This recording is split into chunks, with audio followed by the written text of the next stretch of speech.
মূলাধারের মধ্যে সর্বরূপ শিবের উপলব্ধি হয়। স্বাধিষ্ঠানে যৌন সম্ভোগের মধ্যে ব্রভ্রু রূপের শিবের উপলব্ধি হয়।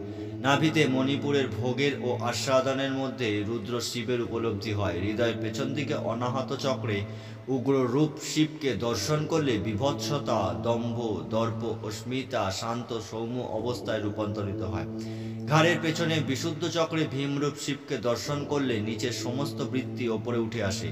দুধকে মন্থন করলে যেমন ননি ওপরে চলে আসে, ঠিক সেরকম শিব আমাদের এই প্রপঞ্চকে মন্থন করে তার যে সার বস্তু থাকে তাকে দ্বিদল পদ্মে উন্নীত করেছেন। এইখানে পশুভাব থাকে না, পশুপতি থাকেন।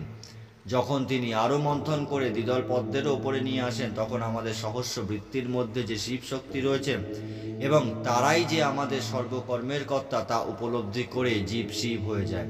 যখন এই জীবে শিবে মিলন হয়, শিব শক্তিতে একীভূত হয়, তখন আর মায়ামোহ থাকে না, তখন সংসারের মধ্যে থেকেও বন্ধন মুক্তি ঘটে।